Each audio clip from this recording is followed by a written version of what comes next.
sortit de la tête presque tout ce qui fut. Comment remonter à l'unique venin, thème des variantes sans nombre, qui l'une après l'autre, la vie durant, vous font l'affaire à dose dégressive, jusqu'à ce que tout de même mort s'ensuive. Si bien qu'en un sens, à chaque assaut, chose ancienne et chose neuve, pas deux souffles pareils, rien qui ne soit ressassement sans fin, et rien qui, une seconde fois, revienne.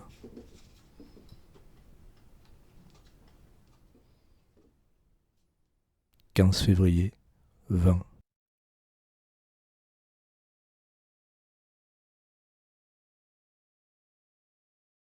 Étienne rentre à la maison. Elsa part demain pour l'Angleterre.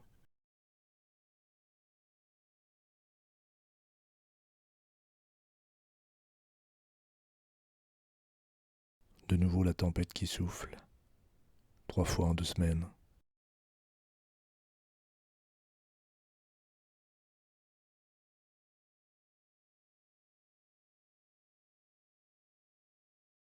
Le vent finira par tout emporter.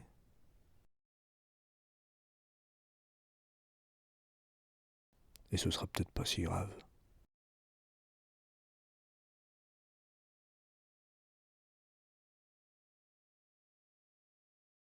« 16 février 20.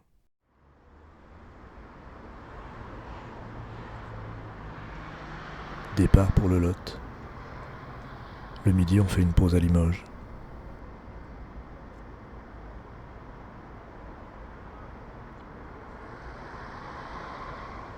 Après déjeuner, nous prenons un itinéraire différent parce qu'il y a un bouchon à la sortie de Limoges.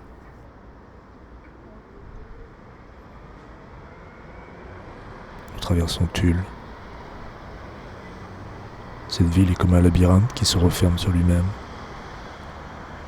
Un lieu sans aucune unité, sinon la misère qui sourde.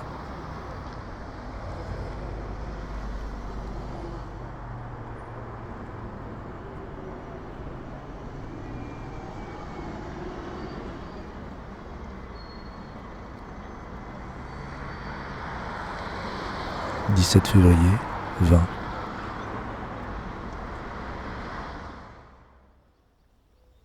Promenade près de Carénac. Étienne nous fait remarquer que la plupart du temps, nous restons dans la même vallée, que nos balades se situent dans un rayon très limité. Certes, les routes du Lot sont sinueuses, mais peut-être existe-t-il une autre raison à ce choix qui s'ignore, d'arpenter comme un timbre-poste.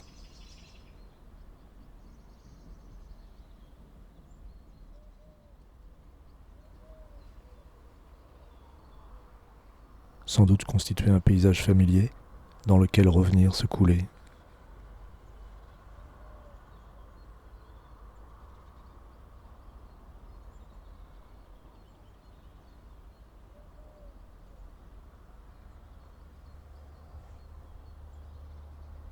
« 18 février 20.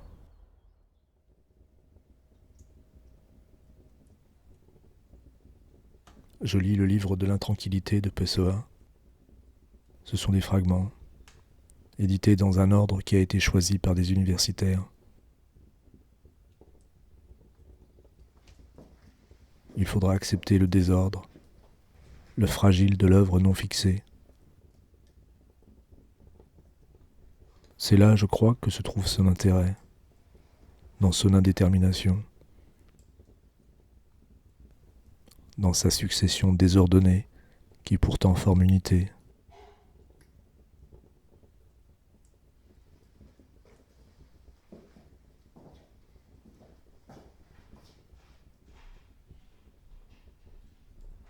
Et sans doute faudrait-il aussi s'accorder la liberté de lire au hasard.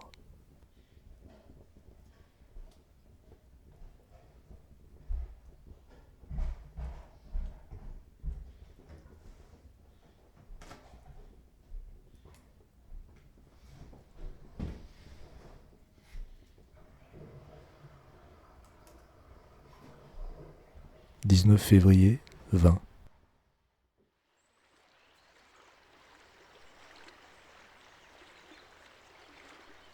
Nous visitons le musée Zadkine, dans un village qui s'appelle Les Arcs, au milieu de nulle part.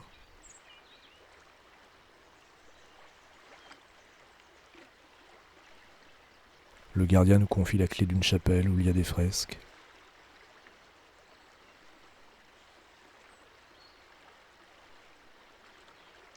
Autour se trouve un cimetière,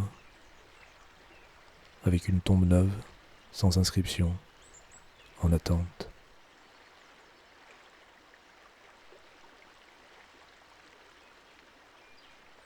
Ici, on aime les pierres tombales hautes et larges.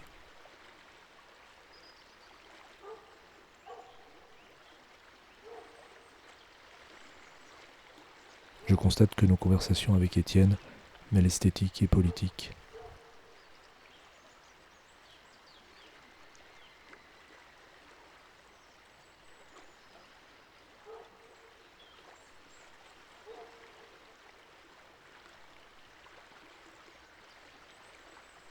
« 20 février, 20.